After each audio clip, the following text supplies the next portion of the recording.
Olá, pessoal! Então hoje eu trago para vocês um vídeo muito esperado por mim, que eu tô querendo gravar tem muito tempo, mas, né, demorei um pouquinho aí porque foi difícil chegar nessa lista, gente. E o vídeo é 10 clássicos favoritos, imperdíveis, essenciais aí pra vida.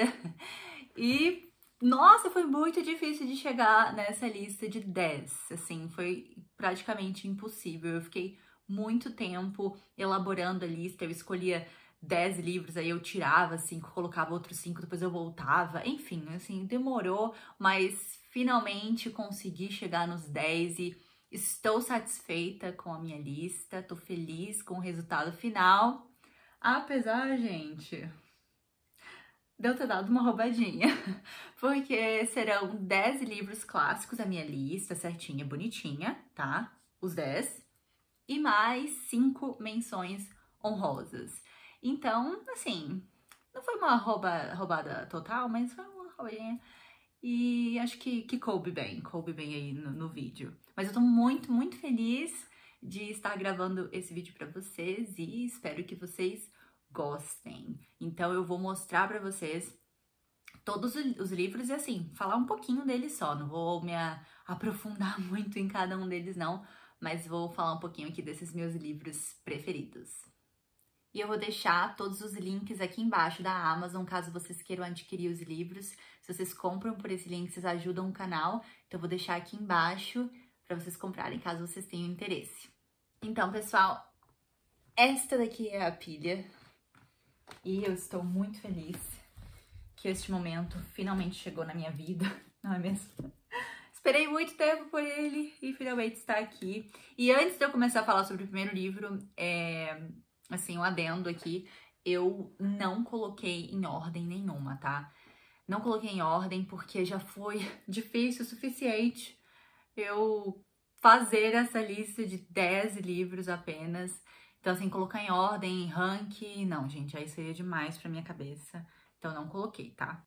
E o primeiro livro que eu vou trazer aqui pra vocês hoje é um livro espetacular, sensacional, que, assim, quando eu li, né, quando eu o li, foi uma experiência de leitura incrível, até meio filosófica, onde eu parava de ler, anotava coisas da minha própria cabeça, assim, escrevia páginas e páginas, e realmente foi uma baita de uma experiência, e é o Admirável Mundo Novo do escritor inglês Aldous Huxley. E este livro aqui, gente, ele narra a história de uma sociedade futurística que é controlada por um estado totalitário, um estado científico, onde os seres humanos eles são criados em laboratório e programados, né, geneticamente para não só obedecer o estado, esse grande estado científico, não só de fato seguir as regras, como também pertencer a uma certa casta. Então, cada ser humano aqui, ele é programado para fazer parte de uma casta e não só aceitar a casta, né, a qual ele pertence, mas também gostar e não se ver em outra casta. Então, assim, eles realmente foram programados e geneticamente programados, né, para seguir tudo certinho à risca. Então, todas essas pessoas, elas passam por uma lavagem cerebral desde a fecundação em laboratório. Então, assim, realmente o que mais importa é que elas obedeçam o Estado. E apesar dessas pessoas terem que seguir essas regras, o lema principal da sociedade é meio que assim, uma libertinagem total, porque o lema é todos são de todos. E algumas coisas são mal vistas nessa sociedade. Por exemplo, casar, ter filho, ter a sua própria individualidade, ter uma religião, tudo isso é mal visto e algumas coisas são até proibidas. Então as pessoas realmente não podem fazer nada disso. Mas todo mundo, né, aceita. Só que aí a gente aqui acompanha o personagem principal, que assim é um pouco mais complexo do que isso. Ele não é o personagem principal do livro, mas ele começa sendo um personagem principal. A gente já começa acompanhando esse personagem, que é o Bernard. E ele faz parte da mais alta casta, Mas assim, ele nasceu diferente dos outros dessa casta, porque o físico dele não é tão bonito quanto de todo mundo dessa casta. Enfim, ele não se sente muito adequado à casta dele e ele também se sente um pouco excluído da sociedade. Então ele começa a ter, né? Ele começa a ter o que as pessoas geralmente não têm, que é uma perturbação, se sente um pouco deslocado. Então, gente, a gente vai acompanhar o Bernard aí e ele, o que eu vou falar pra vocês é que ele vai visitar uma reserva, que é como se fosse uma reserva, né, indígena, mas é uma reserva onde a sociedade, né, dentro dessa reserva, ela é como se fosse uma sociedade, eu vou falar indígena, não quis realmente dizer isso, uma sociedade, o que a gente considera hoje normal, onde as pessoas se casam, têm filhos e tudo mais.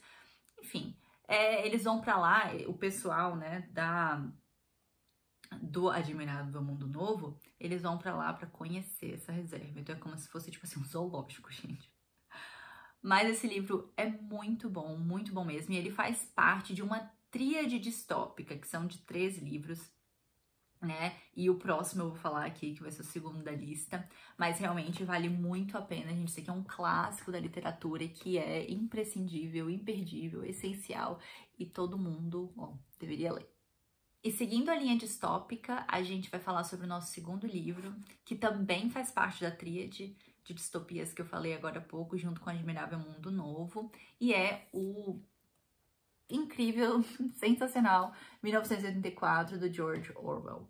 Esse livro aqui ele foi publicado em 1949, né, pouco depois do término da Segunda Guerra Mundial, e é um romance, como eu falei, né, um romance distópico também, onde a gente vai ter uma sociedade controlada, né, um regime totalitário, como também em Admirável Mundo Novo. E a gente aqui acompanha um funcionário público chamado Winston, e ele trabalha no Ministério da Verdade, de um superestado chamado Oceania. E a ambientação é o seguinte, né, essa sociedade, a Oceania, né, enfim, mas a sociedade ela está sob um regime totalitário e esse superestado, ele é controlado por um partido, né, que é o partido interno, e é o partido e o governo, os dois, né, basicamente a mesma coisa, e não permitem que exista liberdade nem individualidade de nenhum tipo aqui dentro dessa história. Não existe liberdade de expressão, não existe liberdade para você ter, né, seus hobbies, fazer suas próprias coisinhas, não tem. Até porque, gente, eu não sei se vocês sabem, muita gente sabe, mas o termo Big Brother, ele veio desse livro aqui, porque o grande irmão, não sei se dá pra vocês verem aqui nessa televisãozinha, né, nessa capa, mas tem um olho e é como se esse grande irmão, que é quem você tem que meio que adorar aqui dentro do livro, né, que é meio que o comandante, você tem que meio que adorar ele aqui, de certa forma, ele observa tudo que você tá fazendo. Então, é o governo observando absolutamente tudo que você tá fazendo. Então, o reality show que a gente tem, né, é exatamente isso. Todo mundo tá te vendo 24 horas por dia, fazer tudo dentro da sua casa. É isso que acontece aqui nesse livro. Então, não tem liberdade, assim, de nenhuma forma. E o Winston, que trabalha no ministério, gente, o trabalho dele, só pra vocês terem noção, o trabalho dele é apagar a história. Então, o nome é Ministério da Verdade, que na verdade é da mentira, porque o trabalho dele é ir nas notícias e livros de história e coisas antigas e apagando o que o governo não quer que a população saiba, olha só. Então, muita coisa, né, que a gente vê hoje em dia. George Orwell realmente, super visionário. E tem muitas coisas interessantes aqui. O Estado, né, ele cria uma nova língua ou nova fala que chama, que você tem até que falar do jeito que eles querem. Você não pode nem usar as palavras, um vocabulário vasto, nada. Você tem que falar exatamente da forma que o governo quer. Então, assim, que o Estado quer. Tem uma fome miserável, gente. É uma coisa assim, realmente a população, ela vive de forma miserável. É horrível, é triste. Ai, gente, o livro é triste, mas é muito, muito, muito bom. E eu não preciso falar, né, que o Winston, ele vai ser o personagem principal, então realmente ele vai sair um pouco aí da linha. Basicamente, um pouquinho parecido como Admirável Mundo Novo, mas não tanto. Mas, ó, vale muito a pena, é super atual, super importante, é essencial para todo mundo ler e recomendo, assim, gente, de olhos fechados, vale muito a pena, muito bom mesmo. Então, gente, o próximo livro é um livro maravilhoso que se tornou o favorito antes mesmo de eu terminar a leitura. Durante a leitura, falei, não, realmente isso aqui vai ser um favorito da vida, porque, nossa, é realmente incrível, gente. E é o Frankenstein, da escritora inglesa Mary Shelley. E, na verdade, gente, eu fiz um vídeo sobre esse livro aqui, vou colocar aqui em cima e lá embaixo para vocês assistirem. E eu não tava esperando muito dele, não. Eu coloquei ele no mês de outubro, né? Porque assim, eu sabia que era um clássico da literatura, então nunca tinha lido, resolvi colocar. E nossa, foi uma grata surpresa. Realmente, assim, me surpreendi muito com esse livro e, nossa, se tornou mesmo um dos favoritos, porque, nossa, é de uma beleza, assim, e de não sei nem explicar, uma emoção quando você tá lendo que eu tive, ia falar que eu tive em poucos livros, na verdade eu tive em vários livros, mas esse daqui foi um dos que me trouxe, né, essa emoção ao ler. E esse livro aqui é um romance de terror gótico, considerado por muitos também a primeira ficção científica, né, por vários motivos, e ele foi publicado pela primeira vez em 1818. E aqui, gente, como muitos sabem, a gente acompanha a história do Dr. Frankenstein. E ele começa o livro contando um pouquinho da vida dele, da infância dele, da família dele. E aí, lá pras tantas, ele fala que, né, do seu interesse pelas ciências naturais, do tanto que ele se esforçou para estudar o assunto. E aí, o que a gente precisa saber, né, que todo mundo já sabe, é que em dado momento ele tenta criar um ser humano, olha só. E ele consegue, depois de 2 anos. Mas ele fica tão chocado com a criatura, coitada, que ele acaba fugindo, acaba abandonando essa criatura. E aí muitas coisas acontecem depois. Realmente vira aquela história de terror que a gente conhece, né? Eu nunca assisti nenhum... Não sei, eu acho que eu até já assisti um filme, mas não reassisti. Depois da minha leitura também não assisti. Mas eu não tenho muita vontade, não. Pra ser muito sincero, assim, pra mim, o livro, nossa, porque o livro, gente, assim, ele é aquele terror, mas não é terror, ele é mais filosófico, sabe? Assim, sensacional, realmente me surpreendeu muito e eu recomendo de olhos fechados pra vocês, Frankenstein. Continuando então nessa pegada do terror gótico, né, dos clássicos do horror, eu trago pra vocês o Drácula, do escritor irlandês Bram Stoker. Esse livro aqui, gente, assim, todo mundo conhece, né, a história do Drácula, ou então ao menos sabe que o Drácula é um vampiro, Conde Drácula. E realmente a história é maravilhosa. Essa daqui foi a minha segunda releitura, então terceira leitura do livro. Eu reli ano passado para gravar o vídeo para vocês, vou deixar aqui em cima lá embaixo. E foi em outubro do ano passado, né, que eu gravei. E nossa, gente, assim, esse livro, parece que quanto mais você lê, mais maravilhoso ele fica. É realmente um romance incrível. Ele foi publicado pela primeira vez em 1987 e ele é um romance epistolar, né? Um terror gótico, mas é um romance epistolar. Ele é contado através de cartas e entradas em diários mesmo. E logo o começo é em diário. A gente acompanha aqui o Jonathan Harker. Ele vai para o castelo do Conde Drácula, na fronteira da Transilvânia, e ele vai lá para prestar um auxílio jurídico para o Conde, que acabou adquirindo, né, algumas propriedades em Londres. E no começo ele chega lá, ele acha o Conde super bacana, eles conversam sobre várias coisas, mas aí depois ele começa a achar ele muito estranho. E depois, assim, de estranho vai para bizarro mesmo, porque ele se vê prisioneiro no castelo. E aí depois, gente, a outra parte, né, a gente tem cartas aqui, aí eles vão para Londres, enfim. A história é longa, mas é sensacional. Realmente um super livro que eu recomendo para todo mundo, porque é, assim, belíssimo. A escrita é linda, gente. Eu li nessa edição da Penguin, mas eu achei uma outra aqui que eu achei interessante trazer para vocês. Dos meus pais, A Saga de Horrores do Conde Drácula, da LPM, olha só. Olha que legal, gente. Olha a capa. Tá destruída? Tá, completamente. Mas olha que bacana, gostei muito dessa. Eu nunca li, eu acho que nessa, mas muito legal. Achei aqui na biblioteca dos meus pais, né? Resolvi mostrar pra vocês. Mas fica a dica de um super livro, assim, realmente, Drácula, do Bram Stoker, é sucesso, gente.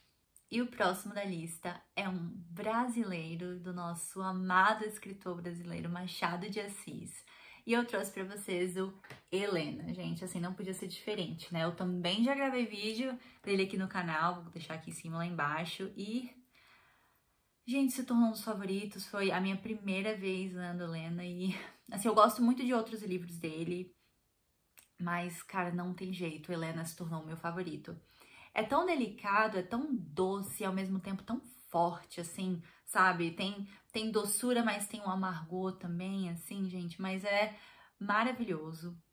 Ele foi publicado em 1876 e o Machado aqui, gente, ele traz a história da Helena, né, como diz o título, e ela é uma menina muito bonita, inteligente e culta, que se vê ascendendo socialmente após a morte do conselheiro Vale, que era um homem muito rico, que no testamento fala que a filha dele, né, é Helena. Então, ele tinha um outro filho, ele morava com a irmã, e com esse outro filho, acaba adoecendo, morre, mas aí no testamento ele fala que ele tem uma outra filha, né?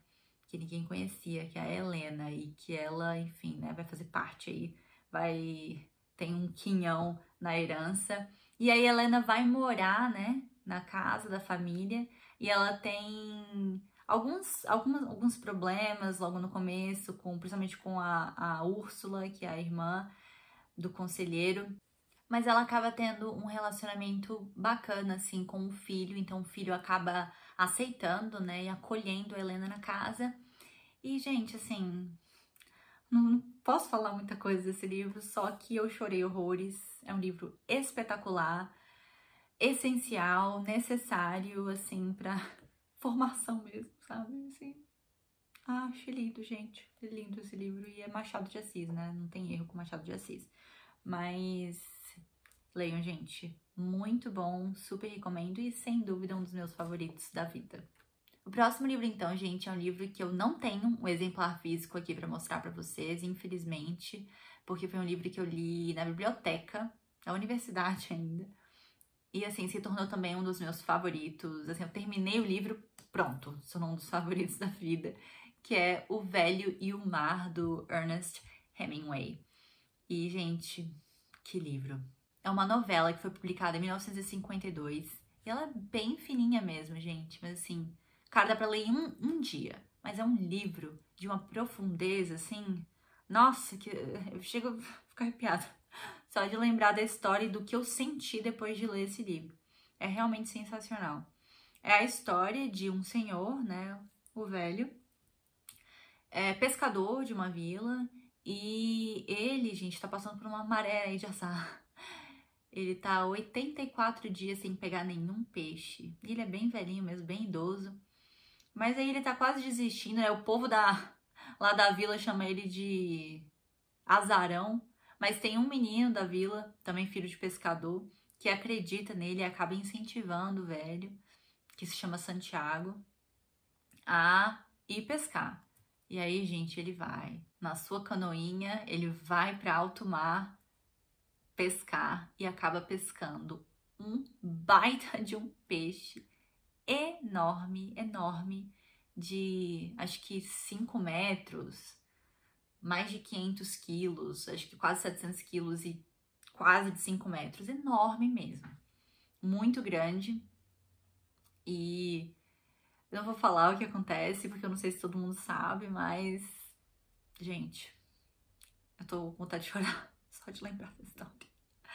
É muito bom, gente. Ele acaba ficando um tempão com esse peixe, ele passa fome, né? Fica com queimadura de sol, ferida na mão de segurar o peixe, porque, poxa, um senhorzinho sozinho, um velhinho sozinho, com um peixe gigantesco desse, não é fácil, né? Então, não vou contar o final, mas sensacional. A gente fica super dica desse livro do Hemingway, que é um clássico norte-americano. Um clássico da literatura. Muito bom mesmo. Próximo livro, então, gente, um livro que eu li pela primeira vez, acho que ano retrasado. E também foi uma... Não vou falar que foi uma surpresa, mas foi uma super experiência de leitura. Que eu li no Kindle, no original, com aquele clube de leitura Reading Club, né? Da Tati Feltrin, do TLT. Na época que ainda era no Instagram. Mas eu trouxe pra vocês aqui essa edição, que eu encontrei aqui em casa, dos meus pais. Ó, que bonita. Aqui o bilíngue, inclusive, essa edição aqui da Landmark. Ó, não li nessa, eu li no Kindle mesmo. Não lembro qual foi a edição que eu li, vou deixar aqui se eu encontrar. Mas como eu falei, eu li, né, com a Tati, com o pessoal lá do Reading Club. Foi muito bacana, porque a gente lia um capítulo e falava, né, toda semana a gente tinha vídeo, enfim, discutia. Era muito, assim, foi uma super experiência, foi muito legal mesmo, super rica essa experiência. E, nossa, o livro também, nossa, gente, sério, que livro, né? Um romance filosófico, e ele foi publicado em 1890. E apesar do Oscar Wilde ser irlandês, o romance ele se passa na Inglaterra, na era vitoriana. E a gente acompanha aqui, logo de primeira, dois amigos, o Lord Henry e o Basil Hallward, que é um pintor. E ele tá pintando o retrato de um super amigo dele, que é meio que a musa dele, que é o Dorian Gray. E aí o Lord Henry pede pra, enfim, né, pra o Basil apresentar esse menino tão bonito pro Lord Henry. E ele apresenta, os dois se conhecem e viram amigos. É uma amizade um pouco problemática, digamos. Porque o Dorian, ele era muito ingênuo no começo do livro, ele é muito ingênuo. E o Lord Henry acaba levando ele pra um lado mais sombrio. Ele coloca na cabeça do Dorian que a beleza é o atributo dele, que ele tem que ter mais orgulho e que é o que é mais importante na vida dele. Esse pensamento de que a beleza dele é a única coisa, né? O único atributo, é a única coisa importante. E a coisa mais importante dele e da vida dele. Então o Dorian começa a ficar obcecado com a beleza e ele, obviamente, não quer envelhecer, porque quando a gente envelhece, a gente perde aquela beleza, né? Essa beleza que a gente tá falando, que a gente, enfim, que o Lord Henry tá falando no livro. E aí ele acaba desejando que o quadro do Basil, que quando fica pronto o Basil dá o quadro pra ele, ele acaba desejando que esse quadro envelheça e ele não envelheça, né? Talvez um pacto fáustico aí, gente, não sei. Mas é um livro sensacional, assim, incrível, um baita livro, nossa, baita clássico. Super, super indico essa leitura, gente. É lindo também. O Oscar Wilde, ele escreve, assim, é uma beleza que você fica lendo, mas você quer marcar tudo, enfim. É maravilhoso, gente. Baita livro. Fica a dica pra vocês desse clássico incrível. Próximo livro, então, gente, é um queridinho meu. Assim, um livro maravilhoso, porém um pouco estranho.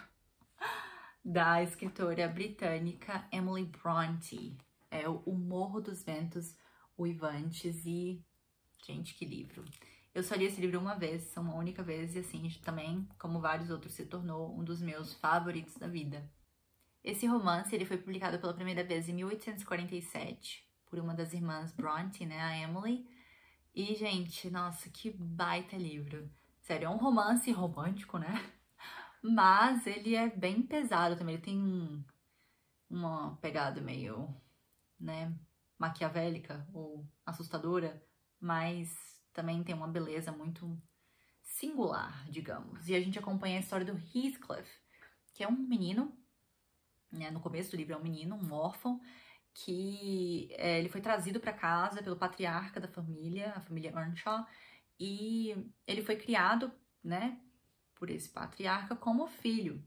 Mas ele já tinha dois filhos. Ele tinha um filho chamado... Esqueci o nome dele.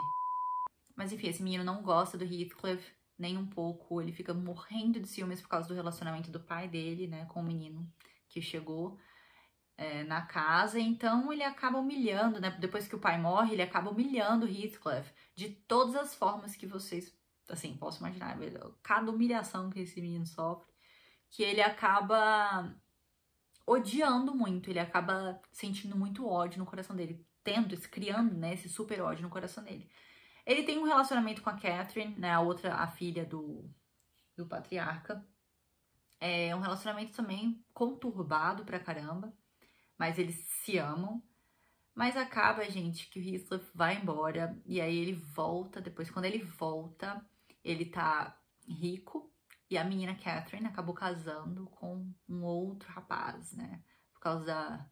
Enfim, ela acaba escolhendo esse outro rapaz em vez do que Heathcliff, porque, enfim, o social dele, enfim, né, era mais rico. Enfim, era um partido melhor pra ela. Ela acaba escolhendo ele e aí quando o Heathcliff volta, eles estão casados e aí, gente, é um ciúme danado. É bem pesado, tem umas cenas, assim, muito pesadas. Eu não vou contar muito mais dele pra vocês, mas... Ai, tem gente, tipo a minha avó. A minha avó leu esse livro e falou, é pesado demais pra mim, minha filha. Eu falei, vó, muito bom. Mas eu entendo o que ela tá falando, realmente é pesado, mas é muito bem escrito. É lindo, assim, e horrível ao mesmo tempo. Mas vale muito a pena também, gente. Um dos meus clássicos favoritos. E antes de eu falar do próximo, vou mostrar essa edição aqui que eu encontrei na casa dos meus pais, claro. Essa daqui foi a que eu dei pra minha avó. E ela falou, não, minha filha, não quero esse livro não. Chega. Ela achou muito pesado. E é. Mas aí eu achei esse daqui, né? Aqui na casa dos meus pais. Olha que bonito. Muito bacana também, gente. Adoro livro assim, antigo. Olha a cor. Nossa, amo esse lixeiro também. Ainda bem que eu não tenho alergia. A minha mãe tem, mas eu não tenho. Mas, ó, lindão. E é isso, gente. Fica a dica aí pra vocês. Estamos chegando no final, gente. Ó, o penúltimo livro que a gente vai falar hoje aqui é... Quem me conhece sabe, né? Faz parte de uma história aí que muita gente sabe que é a minha favorita da vida, que é o universo Senhor dos Anéis, né? Mas a gente vai falar especificamente do Hobbit, gente, que é um clássico da literatura infantil. O brilhante Tolkien deixou esse livro aqui pra gente. Ele foi publicado pela primeira vez em 1937 e é um livro, como eu falei, né, infanto-juvenil, de alta fantasia. E foi o começo de tudo, né? O começo da nossa amada história de Senhor dos Anéis. E aqui, gente, a gente acompanha as aventuras do Bilbo Baggins, ou Bilbo Bolseiro, que é um hobbit que mora em Hobbiton. E, gente, ele, assim, é uma pessoa, né, um hobbit muito pacato, ele vive uma vida muito pacata, né, comendo várias vezes por dia, cuidando das coisinhas dele, bem feliz mesmo com a vidinha dele. E aí, gente, ele recebe uma visita, né, do Gandalf, de um mago chamado Gandalf, chamando ele pra ir numa aventura com outras pessoas, anões, né, alguns anões, que querem recuperar a Montanha Solitária e os tesouros, né, nela contidos do dragão Smaug. Então, gente... É isso, essa história maravilhosa, é o começo de tudo, o começo de Seus Anéis. E, gente, leiam. Essa edição aqui é em inglês mesmo, mas eu acho que é em português. Eu não sei se é igual essa capa. Eu tenho a impressão que é igual, mas eu vou colocar aqui pra vocês. E, gente, realmente... Ai, é lindo, é incrível. É tudo que o Tolkien é e não tem o que falar, gente. Realmente é uma das melhores escritas que eu já tive o prazer de me deparar na minha vida. Muito bom, baita clássico da literatura infantil e que vale muito a pena colocar aí na prioridade da sua lista de leitura. Chegou o grande finale, então, gente, da minha lista de 10 favoritos, 10 clássicos favoritos, e esse daqui é realmente... Acho que tá no top 3 livros preferidos da vida. Realmente está. Eu acho que vocês já imaginam de quem possa ser esse livro. Mas é o maravilhoso, incrível, sensacional, uma das melhores coisas que eu já li na minha vida, Os Irmãos Karamazov, de Dostoiévski, né? Não podia ser diferente. Esse romance aqui do Tolstói, gente, esse escritor russo maravilhoso que a gente tem projeto de leitura aqui no canal, vou deixar aqui em cima pra vocês e lá embaixo também na descrição. Eu tô fazendo um projeto de leitura em ordem cronológica dele, tá? Pra quem se interessar. A gente tá lendo todas as obras do Dostoiévski em ordem cronológica. E o próximo que a gente vai falar aqui vai ser Humilhados e Ofendidos, então eu tô longe dos Irmãos Karamazov. Foi o último livro publicado, gente. O último romance dele publicado. Ele foi publicado em 1879 até 1880. Ele morreu em 1881.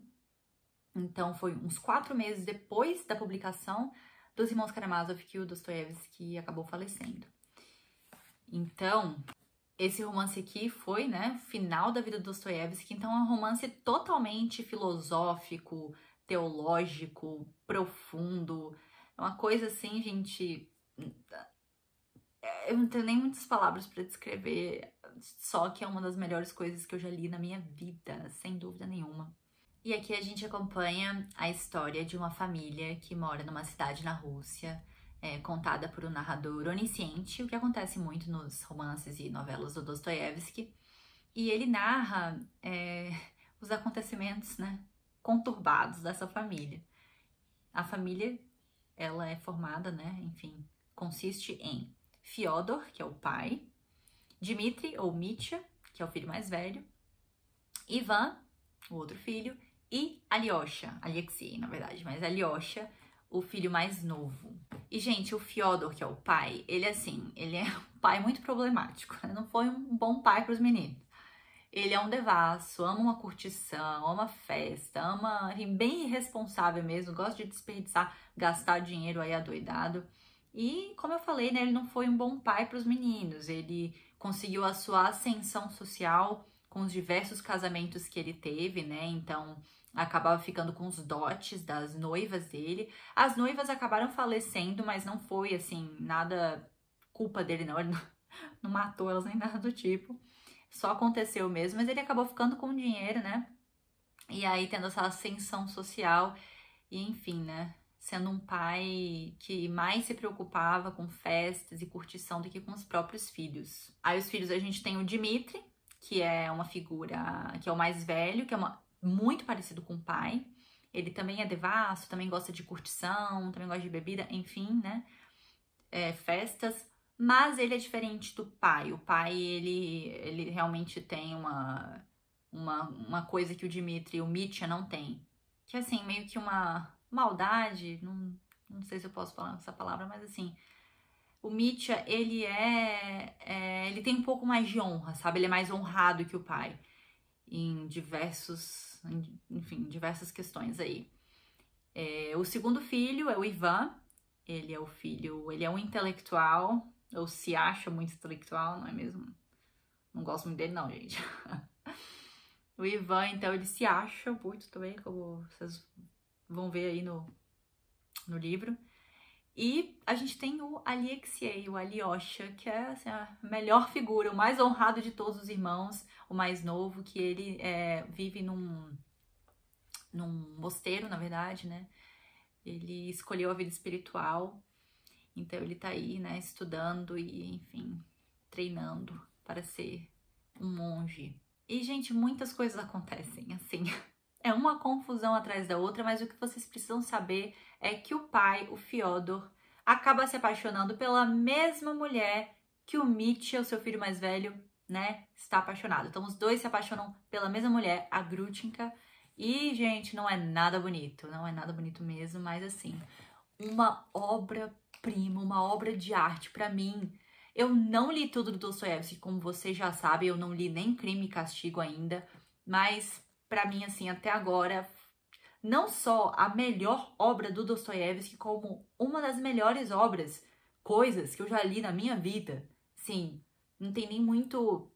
Esse livro aqui é um livro que vocês precisam realmente ler, né? Tirar um tempo aí da vida de vocês e ler pra entender tudo, porque não tem coisa que eu fale aqui que vai conseguir fazer jus a esse livro. Só o que eu posso falar pra vocês é realmente... Tá no meu top 3 de livros preferidos da vida. É simplesmente sensacional. Dostoiévski é um gênio. coisa de louco, gente. Confia em mim, fica a dica dessa maravilha aqui que é Os Irmãos Karamazov. Pra finalizar então, gente, eu vou mostrar pra vocês as 5 menções honrosas. Estou muito empolgada, né? Porque, assim, gente, na verdade, quando eu fiz essa lista, eu falei pra vocês, muitos eu ia colocando e tirando, enfim, né? Eu fiquei feliz com a lista final, com o resultado final, tô satisfeita. Mas tiveram alguns livros que, né, eu senti a necessidade de falar aqui com vocês, que são meio que do mesmo universo aí dos livros que eu já falei. E achei que realmente valia a pena muito falar deles aqui com vocês.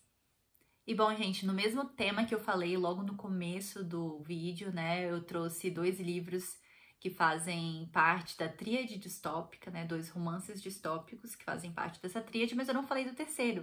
O terceiro eu deixei aqui para as menções honrosas, que é o Fahrenheit 451, do Ray Bradbury. E, gente, esse livro aqui é fenomenal também, como eu falei, é uma distopia, então é uma sociedade futurística, mas aqui no caso, os livros são proibidos, então os bombeiros, eles não apagam fogo, eles ateiam fogo nos livros. Então, assim, também é sensacional, também tem essa questão de você não ter privacidade, liberdade, mesmo tema, mas, nossa, assim, escrito de uma maneira incrível e também se tornou um dos meus favoritos e aí completa essa tríade, né, gente? Muito, muito bacana mesmo. Fica a dica pra vocês de Fahrenheit.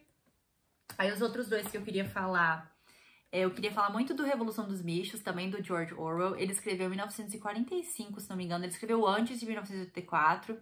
E eu brinco que é um pré-1984. É o que teria acontecido se os porcos aqui, né? Enfim, não vou dar muitos spoilers, mas o que, enfim, eu já falei demais. Mas eu acho que muita gente já sabe. Não é um romance distópico, isso aqui é uma fábula, tá? Mas ele meio que representa a mesma coisa que tá lá sendo dita em 1984 e é só lendo mesmo para vocês entenderem. Aqui a gente acompanha animais em uma fazenda e aí a gente tem uma revolução nessa fazenda, os animais eles querem fazer uma comunidade, não é mesmo? E lutar pelos seus direitos, mas acaba indo muito, muito errado. Vai tudo da pior forma possível e a gente também tem aqui um regime totalitário, né? E os porcos que são esses déspotas, esses ditadores, né? Mas muito bom, sensacional. Se você vai ler 1964, pega esse aqui pra ler antes, né? Rapidinho também, leia um dia e aí depois lê 1964. Ó, maravilhoso, muito bom. E aí, pra fechar, né, esse tema de romances distópicos, que é um livro assim, gente, que eu fiquei sabendo que foi um dos primeiros, eu acho que foi publicado... nossa, eu nem sei quando foi publicado isso aqui. Deixa eu ver. Na década de 1920. E eu ouvi dizer que ele foi a inspiração para o George Orwell e o Ray Bradbury e o Huxley. Bom, não sei se é verdade, mas eu ouvi dizer isso, que é o Nós, do Zamyatin. E também, mesma coisa dos outros, é uma sociedade futurística. Ele é como se fosse uma mistura de 1964 e Admirável Mundo Novo. Foi mais ou menos o que eu senti com esse livro, mas realmente maravilhoso, muito bom, super recomendo. Talvez leia ele antes, né, de ler os outros. Talvez seja bom você ler em ordem cronológica, né? Primeiro Nós, depois Admirável Mundo Novo, depois 1964 e depois o Fahrenheit. E aí colocar a Revolução dos Bichos aí no meio também, que aí...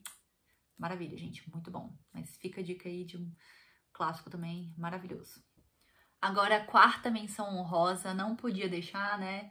Gente, quem me conhece sabe que eu não podia deixar de falar desse livro aqui, que é mesmo tema, mesmo universo do Hobbit, que é O Senhor dos Anéis. Eu tô aqui com essa edição, acho que tem até uma em português agora que tá com essa capa também, essa daqui em inglês, mas eu tenho muitas outras aqui, gente. Vou pegar pra mostrar pra vocês.